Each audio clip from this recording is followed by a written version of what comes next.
του Θέσπη γέννησε 3 κόρες, τη Φίβη, την Κλητεμνίστρα και την Ελένη.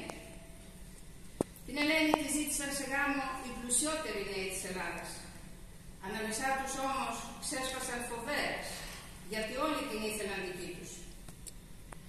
Ο Θέσπης, ο πατέρας της, μη ξέροντας τι έπρεπε να κάνει, σκέφτηκε την εξής ιδέα: να δώσουν όλοι οι μυστήρες και να υποσχεθούν ότι αν τύχει κάποιος από αυτούς και κλέψει την Ελένη, να τον βοηθήσουν οι υπόλοιποι εκστρατεύοντας εναντίον του και να καταστρέψουν την πόλη του ελληνική η Βάρκα. Η Ελένη διάλεξε τον Μενέλαο για άντρα της.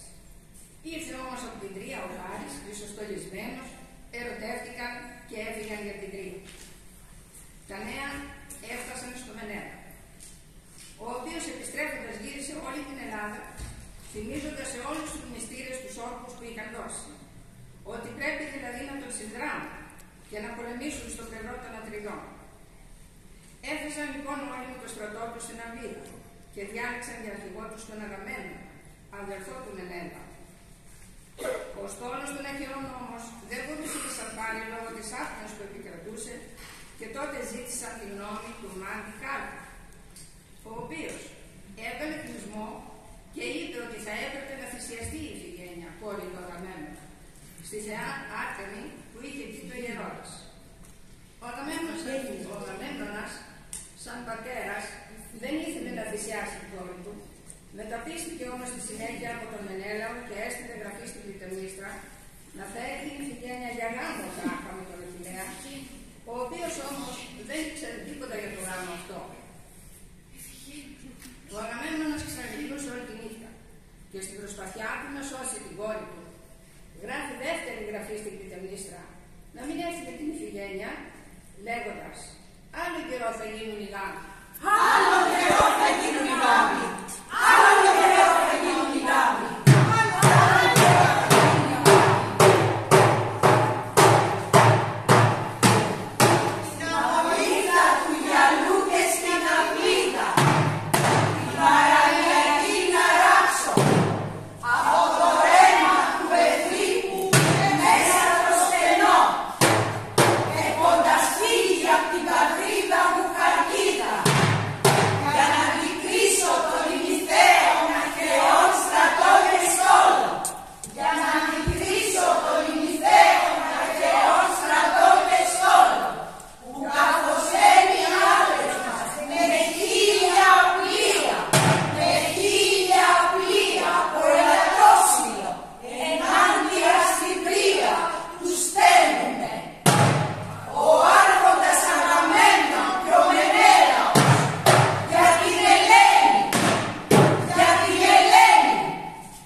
Το γρήγορο στον δρόμο Αχιλλέα που σαν τον άνεμο έχει πόδια, που η Θέτης τον εγέννησε και ο Χείρον τον εμεγάλωσε.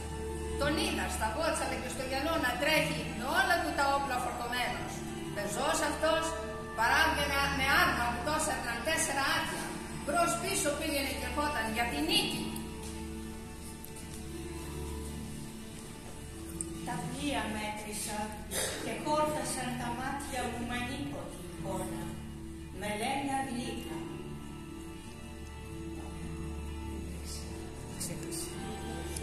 Τη δεξιά του στόλου άκρη την εκρατούσαν δρυμιδώνες, αμυφθία πολεμιστές.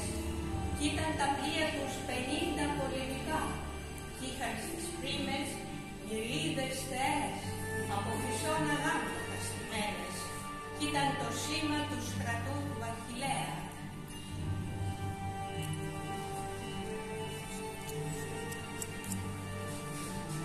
Δίπλα τους έστεκαν άλλα 50 πλοία αργίτικα και αρχηγούς τους είχαν δυο, το γιο του Μικιστέα, όπου ο Ταλαός τον είχε κάνει, μα και το Σθένελο του Καπανέα.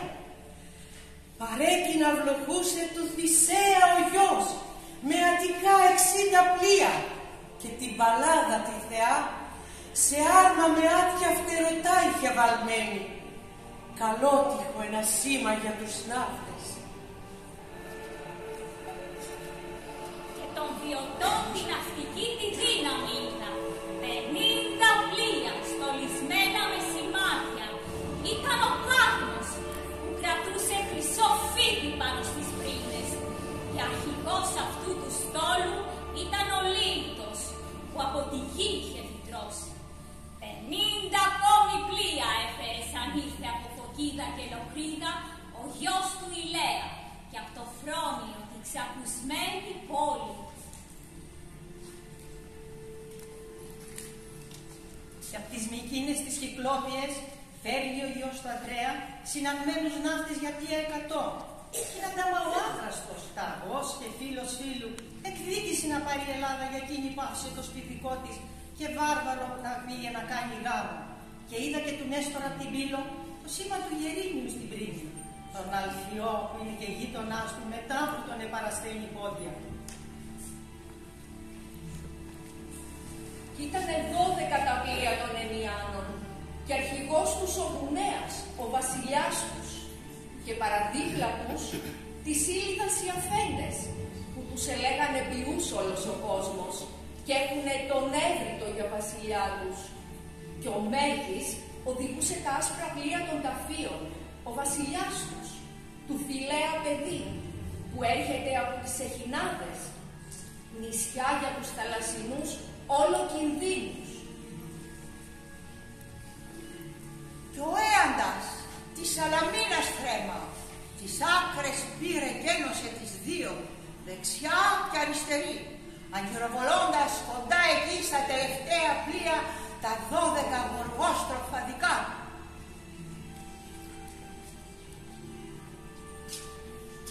Έτσι είδα και έτσι άκουσα το στόλο.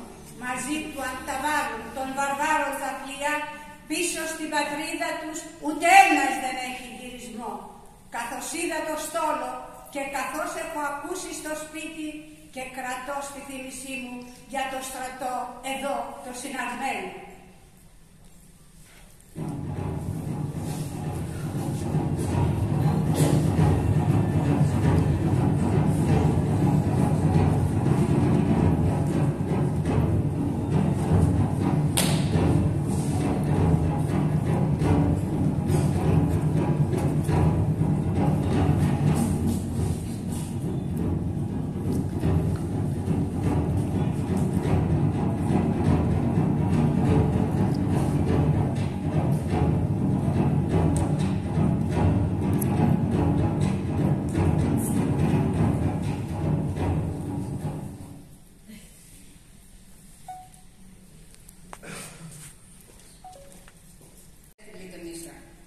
Συνάρτηξε ο Μενέλαος από τον άνθρωπο που πήγαινε το γράμμα και τη διάβαση. Ακολούθησε τότε έντονη λογομαχία ανάμεσα στα δύο αδέλφια. Οι δύο βασιλιάδες είχαν να πούν πάνω στο θυμό τους πολλές πικρές αλήθειες ο ένας για τον άλλο. Ξαφνικά, ο Αγγέλιοφόρος έρχεται και πληροφορεί για την άφηση της οικογένειας του Αγαμέμνονα. Ετοιμαστείτε για τον ευτυχισμένο γάμο και ας αρχίσουν οι χωροί και οι αυλοί για τούτη τη μέρα του γάμου και της μεγάλης χαράς. Φωνάζει γελαστός στα δύο αδέρφια. Η είδηση αυτή συγκρύβει τον Αγαμέμνονα. Πώς να δεχτεί την Κλητεμίστρα, πώς να αντικρίσει την κόρη του. Ο μεγάλος του πόνος συγκινεί τον Μενέλαο. Συστήνει στον αδερφό του να απολύσει το στρατό και να σώσει την κόρη του από τη σφαγή. Τώρα είναι πολύ αργά, δηλώνει ο Αγαμέμνονας, γιατί το μυστικό το ξέρουν ο Κάρκας και ο Οδυσσέας και αυτοί μπορεί να ξεσηκώσουν το στρατό εναντίον τους. Και αν ακόμα πάρει την πόλη του και φύγει κρυφά για τις Μυκήνες, λυσασμένος από την ορμή του ο στρατός θα τον κυνηγήσει ως εκεί. Τέλειωσε. Θα θυσιάζει την πόλη. Το αντίθετο δεν μπορεί να γίνει.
Φυσώντας τα φιλικά καλάμια, βοσκούσαν οι γελάδες με μαστάρια όμορφα, σας εμπρελάναν οι θεές με τον αγώνα τους. Αυτόν, όπου για την Ελλάδα σε εξαπόσταται. Μπρος το παλάτι εστάθη στο Ελεφαντόδετο, στα μάτια δίπλη της Ελένης. Τον έρωτα της έστειλες, μα και εσύ από τον έρωτα λαβώθηκες. Και εκείνη η έννοια των θεών ξεσήκωσε σε πόλεμο τους Έλληνες, με πλοία και με δώρακα, ενάντια στη Στρία στην Ακρόπολη. Μεγάλες των μεγάλων οι χαρές. Να η Ιφηγένεια, η κόρη του Αγαμέμνονα, η βασίλισσά μας, η κλητεμνίστρα του Τυγάρο. Από ψηλά κρατούν και σε ανώτερη φτάσανε τύχη. Οι άρχοντες και οι πλούσιοι αλήθεια είναι θεοί για τους απλούς ανθρώπους. Γυναίκες της Χαλκίδας, ας σταθούμε και ας δεχτούμε τη βασίλισσα απαλά, με χέρι μαλακό, μα δυνατό, να κατεβεί από την άμαξα στο χώμα, να μην σκοντάξει, να μην τρομάξει η νιοφερμένη μας, η ξακουστή κόρη του Αγαμέμνονα. Και ας μην τρομάξουμε, να μην ταράξουμε τις ξένες από το Άργος, εμείς οι ξένες.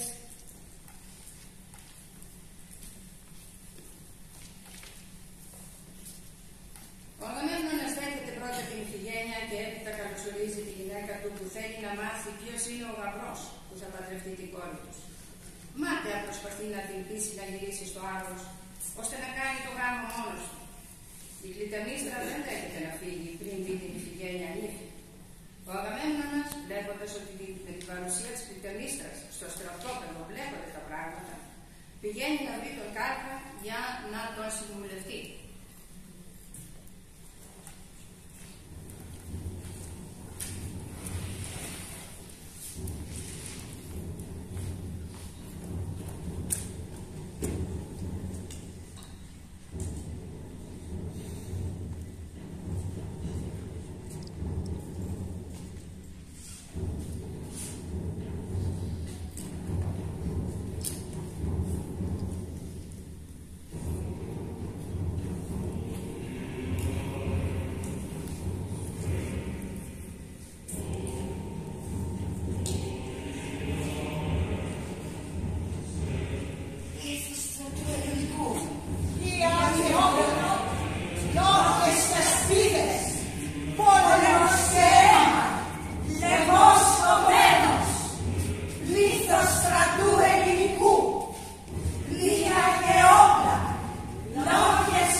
άμμα πάνω που ήταν άσπρη από το φως, στριφογύριζαν οι θυγατέρες, οι 50 του Μοιραία, φορεύοντας τον κύκλιο χορό στο γάμο. Οι αλογοπάτες γένταυροι ανεβήκαν, η συντροφιά τους όλοι πρασινάδα στεφανωμένη και κλαδιά ελάτη, στο δείπνο των Θεών και στο κρατήρα του βάκτου, και με δύναμη φωνάξαν: «Ω κόρη του Νηρέα, ομάδης χείρων, τη μαντική του τέχνη όπου κατέχει, σε ονομάτισε πως θα γεννήσεις εσύ ένα γιο. Λαμπρή της Θεσσαλίας δόξα όπου θα είναι και όπου θα πάει μαζί με μυρμηδόνες λοχοφόρους στην δοξασμένη χώρα του Πριάμου». Και στάχτηκε να κάνει τον τόπο όλο, χρυσά ντυμένος, όπλα στο κορμί του που θα τάχει ο ύφεστος λες. Κι αυτός απ' τη θεά θα τάχει δώρα, η μάνα που τον γέννησε, τη Θέτη. Τότε οι θεοί ευλόγησαν το γάμο της πρώτης μες στις Νηγίδες που είχε γονείς ευγενικούς και του Πηλαία.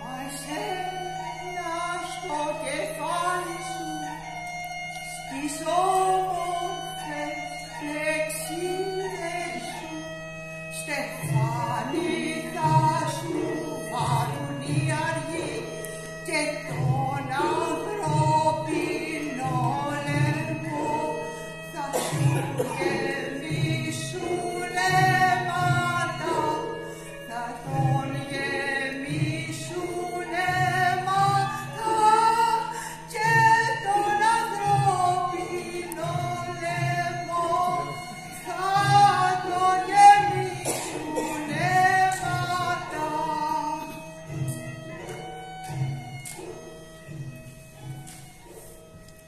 Ποια δύναμη έχει, της αρετής στο πρόσωπο ή της ντροπής, όταν η ασέβεια βασιλεύει και οι άνθρωποι στρέφουν τη ράχη τους στην αρετή, όταν η ανομία είναι πάνω από τους νόμους και οι θνητοί αντάμα δεν παλεύουν να μην τους έβρει η οργή των θεών.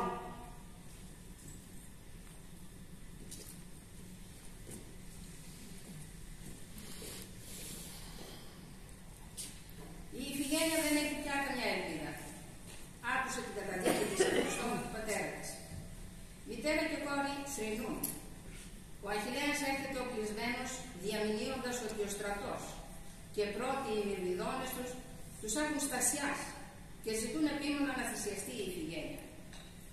Όταν θέλησε να την υπερασπιστεί, χυμίσανε κατά πάνω του να τον υποβολήσουν. Ο Οδυσσέας μαζί με πλήθος Αχαιών θα την αρπάξουν από τα μαλλιά για να τη σύρουν στο βωμό. Επικρατεί χάος, ώσπου η ηρωίδα ανακοινώνει την απόφασή της να πεθάνει. Θα βαδίσει προς το θάνατο θαραλέα. Θα θυσιάσει τη ζωή της για χάρη της πατρίδας της. Τόσο στρατός έχει μαζευτεί και είναι πρόθυμος να πολεμήσει και να πεθάνει για ένα μεγάλο σκοπό. Και αυτή θα δηλιάσει. Αν απαιτεί τη θυσία της η Θεά, θνητή αυτή θα σεβαστεί το θεϊκό πρόστατο.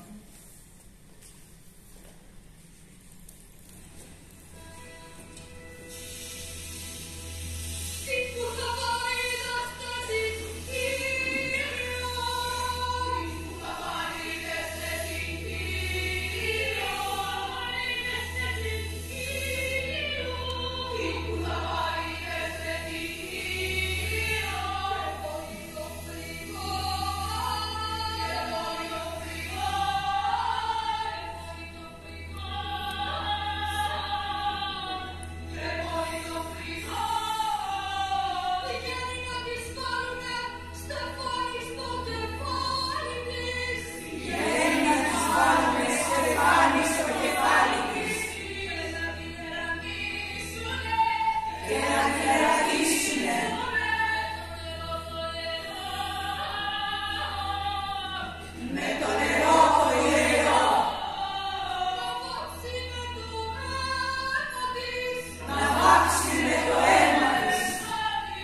στρατιώτες προς το βωμό.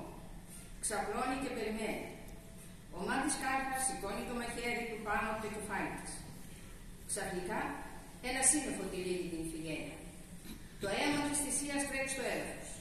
Όμως, όταν το σύννεφο καθαρίζει, τα μάτια του στρατού βλέπουν το θάνατο. Η Ιφηγένεια έχει παθεί από το βωμό και στη θέση της βρίσκεται το νεκρό σώμα μιας ελαφίνας.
Μπράβο, μπράβο.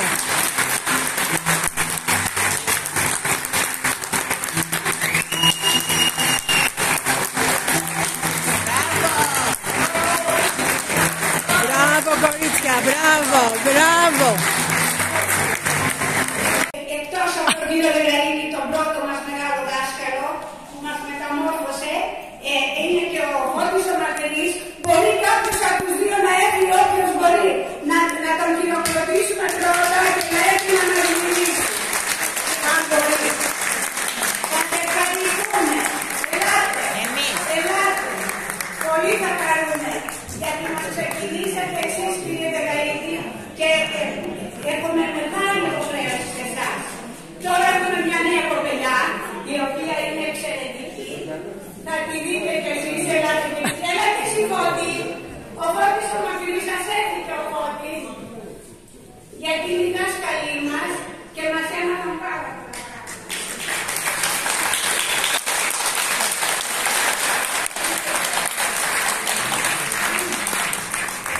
Άννα είναι ο δεύτερος αυτός. Πώς είχε κάνει στη δεύτερη παναρρώστηση. Μπορούν οι κυρίες αυτές σε αυτή την ηλικία.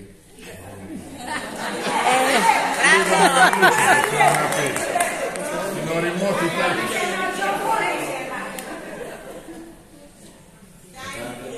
Αυτό το θαύμα. Πραγματικά ήταν μια αλήθεια το έργο το ξεκίνησα εγώ με τις κυρίες και την Ιφηγένεια είχα ξεκινήσει, αλλά τελικά λόγω δικών μου προβλημάτων και λόγω του ότι οι κυρίες δεν ήταν 10 όπως είναι τώρα και από πολύ λιγότερες, δεν μπορούσαμε να ολοκληρώσουμε αυτό το πράγμα.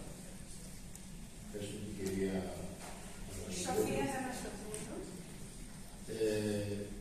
Είναι πολύ σημαντικό, λέω, να υπάρχει αυτή η ομάδα, διότι είναι πολύ καλό πράγμα να υπάρχει πάντα ο πολιτισμός, διότι αυτός δημιουργεί και φτιάχνει καινούριους ανθρώπους.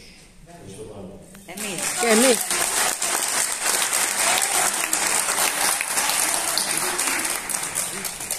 Ο Φώτης ο Μαρτυρής μαθητής του κύριου Δεκαΐτη. Τώρα τρέχουμε. Μπροστά στο δάσκαλο, να μεγάλωσες πια Φώτη, μεγάλωσες και εσύ. Κάτι πολύ συγκλονιστικό για μένα σήμερα. Ήμουν 18 χρονών. Λέω ότι σήμερα είναι κάτι συγκλονιστικό γιατί ήμουν 18 χρονών στη σχολή του Θεάτρου Τέχνης. Ο κύριος Δεκαΐτης ήταν δάσκαλός μου. Και η μουσική που ακούσαμε με τον Ροζ Λέιλι και του Λεοντή και ο Ροζ Λέιλι έπαιζε ζωντανά στην Επίδαυρο. Ήμουνα πιτσιρίκι 18 χρονών και όλη αυτή τη μαγεία της παράστασης εκείνης την έζησα Και σήμερα ξαναβίωσα συγκλονιστικές στιγμές με εσάς και σας ευχαριστώ πάρα πολύ και μπράβο σας για όλη την προσπάθεια. Κύριε Μεργαρίτη, σας είμαι ευγνώμων εγώ και όλοι σας οι μαθητές. Σας ευχαριστούμε πολύ για όλα. Σοφία, μπράβο, εξαιρετική. Να είστε καλά όλοι σας. Μπράβο, μπράβο.